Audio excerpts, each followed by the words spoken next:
Hey everyone, welcome back to Bear's Workshop. In today's video I wanted to go over two issues that I came across while I was reassembling the RZR. One was just a common thing, and one was a very uncommon thing that I actually could not find anything on the interweb about.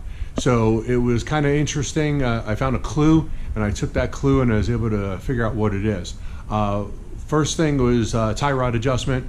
That should be easy, but I ran into some issues because I had the car jacked up, and I was lining up the tie rods, and I wasn't coming anywhere close. I was having one wheel was straight, one wheel was crooked, and it was where I thought it should be. And no matter what I did, it wasn't working. In the end, I needed to not have the car raised up. That was messing up the alignment and how the suspension was hanging. Also, with the Fox struts that have the dynamic abilities, one shock was set differently, so one part of the suspension was hanging lower than the other one. So until I turned the car back on and reconnected everything, it was a little out of whack. So what I did was I lowered the car, and after I thought I had gotten everything straight while it was hanging, then I lowered the car, and then we've got a wheel cockeyed again. So I wanted to just show you real quick how I ended up doing it. I put the car back on the ground under its own weight, and even when I put some floor jacks underneath it and tried to hold it up in the air, but with the weight sitting on there, it was just still out of whack. So I ended up putting the car back on the ground, or the RZR back on the ground. It's not a car, is it? And adjusted the tie rod ends. I'm going to show you right here with the tie rods right there. You can take this. You take this nut. You just put it out, and you just adjust this right here with a 14mm wrench, and you just turn that until you can get the wheel lined up to the other one. Of course, you got to make sure your steering wheel is straight. Mine is still not. Because when I replaced the steering assembly, everything was kind of just get it in, and then we realized that the steering wheel is not straight. But once we got one set up, then we were able to get the other one set up. We've got the steering shaft is centered, but the steering wheel, as you can see, is not. So I'm going to be popping that off and then putting the steering wheel back where it belongs. And I did take it for a ride around the yard last night. I didn't take it up to any real speed, but it was driving straight. I still haven't measured the toe yet. I'm going to do that later. I need another hand to do that, so I got to wait for someone else to be around, and we'll get everything just perfect the way it should be. But right now the wheels are slightly to the left. You can see them. They're both kind of straight. Let's go ahead and straighten that out perfectly. Okay, that driver's wheel is straight, and passenger wheel, well, maybe we're slightly to the right still, or maybe it's the whole thing, but we're driving straight. So, and we're looking good. It drove just fine, drove like it always did. So pretty excited about that. So let's talk about the other issue. The other issue was a no crank, no start issue. Now, as you can see, I've disconnected a lot of things on here in order to replace this front suspension, weld in the new tab, and the things that needed to be done. So I thought, I went to move it after I got the wheels hooked up.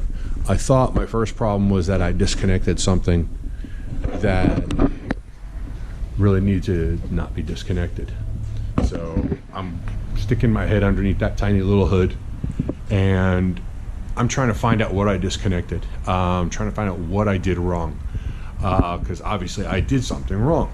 So I can't find anything. I went on the internet, found an old video from 5 or 6 years ago about someone was talking about a brake switch, and that it can get dirty and it'll prevent a RZR from starting. Well, I'm like, I don't have that brake switch, at least not where he's showing it. because this was like a Razor 500, maybe an 800, or I don't remember which one, what number it was, but it was also pretty old. And the switch was underneath the seat. There's nothing under the seat.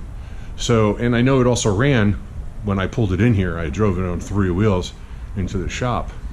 So one of the clues that this guy said was check for your brake lights.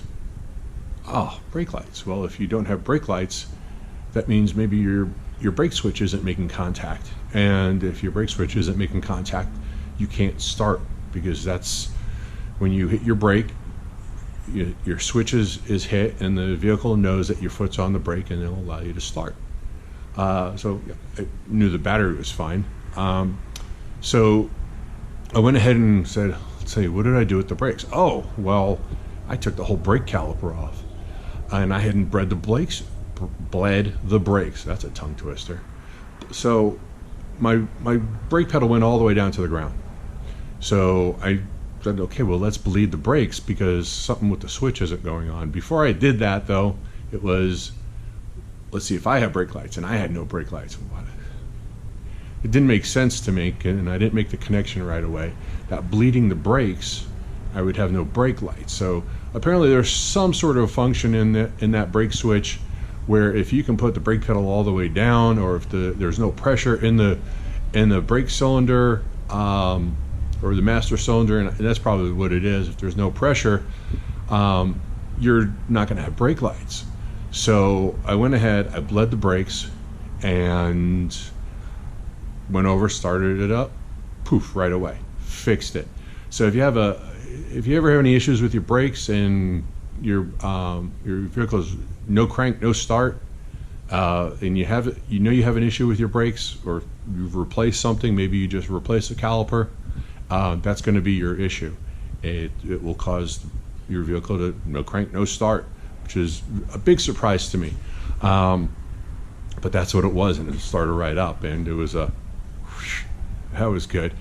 All right, so that was my odd thing that I came across. I was pretty excited that I was able to figure that out without anything major, that I didn't clip a wire, I didn't leave something undone.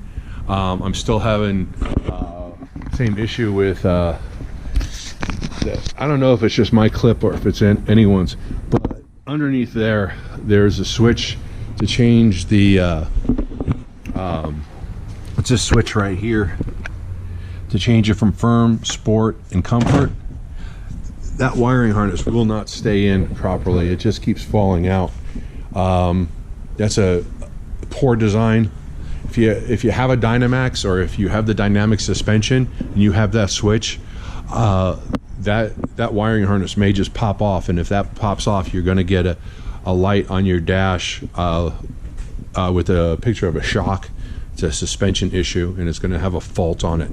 So just want to make mention of that. That is something that I came across numerous times. The first time I took this dash off, and then this time it's getting worse and worse, and I'm going to have to apply something on it, or to keep it from just sliding out, because it does not clip in. Other than that, we're almost getting ready to wrap up the rebuild on this, and we're going to have another video showing the troubles I had with the suspension, getting the toe right, and getting all the rest of these parts on. But I just wanted to share the no crank, no start, and the toe in issues I had. So thanks for watching. We'll see you next time. Okay, so here we go. Test drive, backing it out of the shop, hitting the lift on the way out, and I'll tell you, everything went smoothly, no problems. Just took it for a quick drive around the yard. I do have a loose connection on my light, and which you'll see here in a moment.